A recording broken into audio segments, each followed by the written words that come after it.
morning, friends. This is Pastor Ginny with the Daily Word. Thank you so much for starting your Monday and your week off with us here. We're continuing in our Summer in the Psalms. We're in the fourth week, and this week we are talking about some of the wisdom psalms.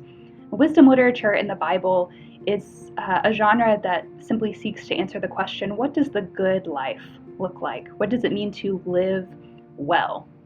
Colin said a couple weeks ago in Bible study that that type of literature, wisdom literature, tells us what it looks like to be an expert liver. And so we have these different books in other parts of the Old Testament that try to answer that question. They answer it in really different ways. Books like Proverbs and Job and Ecclesiastes, among others. And if you have read a couple of those books or all three, you know that they all put forth very different answers to the question of what it means to live well or what the good life looks like, how God would have us live here on earth. It's the beauty of having that multiplicity of voices in our sacred text. And the book of Psalms in different places addresses that question as well through Psalms of wisdom. And so I wanted to read a little bit of Psalm 37 for you this morning. I'm not going to read the whole thing in this time because it's pretty lengthy, but I hope that you will take some time to do that today.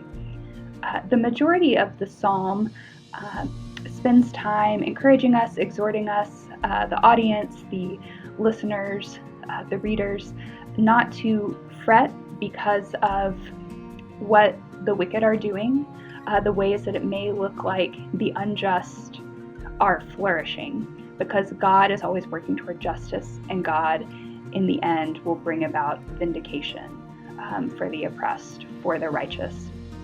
There are some words at the beginning of this psalm that have been a real centering point and anchoring point for me over the past few years of my life, and so I wanted to read those verses today and talk about them just a little bit. I'm going to be reading from the English Standard Version, which is actually not one of my favorite versions of the Bible, but a number of years ago I happened to read this psalm in that version, and the translation of verse 3 in particular has really stuck with me and, like I said, become a centering point for my life. And so I'm going to be reading Psalm 37 verses 3 through 6 from the ESV. Here are these words. Trust in the Lord and do good. Dwell in the land and befriend faithfulness. Delight yourself in the Lord, and he will give you the desires of your heart. Commit your way to the Lord. Trust in him, and he will act. He will bring forth your righteousness as the light, and your justice as the noonday. I'm going to read verse 3 again. Trust in the Lord and do good. Dwell in the land and befriend faithfulness. I remember reading that verse in particular, and I don't know what the occasion was, how I came across it exactly, but I remember reading that in probably the first 6 months that I lived here in Houston and was working here as a pastor at MDUMC.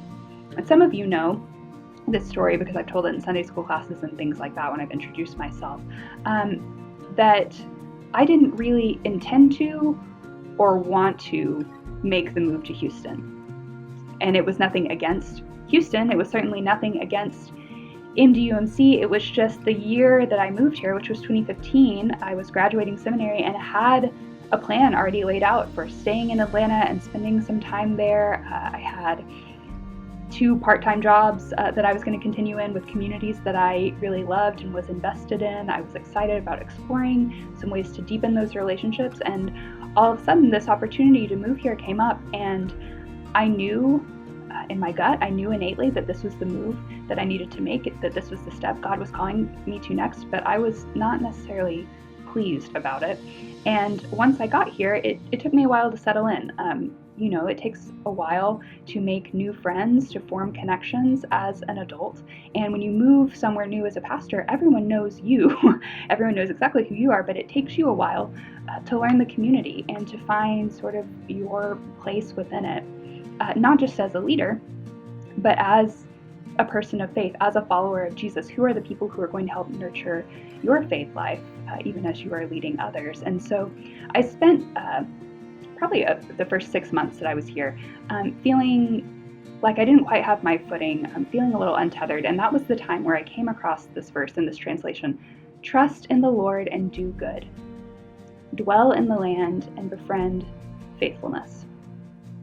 And every time since then that I have made a big transition in my life, whether it's my role at work or in relationships or just taking a new step in learning, in education or anything like that. I keep coming back to this verse because these words of wisdom apply no matter where we are, no matter what we're doing, whether it's a place we really want to be or it's a place we feel like we have been dragged against our will. Trust in the Lord and do good. Trust that God is with you in this place, in this time, in this season, no matter if it's one you want to be in or not. Trust that God is with you and do good. Ask what the good is that you can do right now today and do it. And then especially this part, dwell in the land and befriend faithfulness.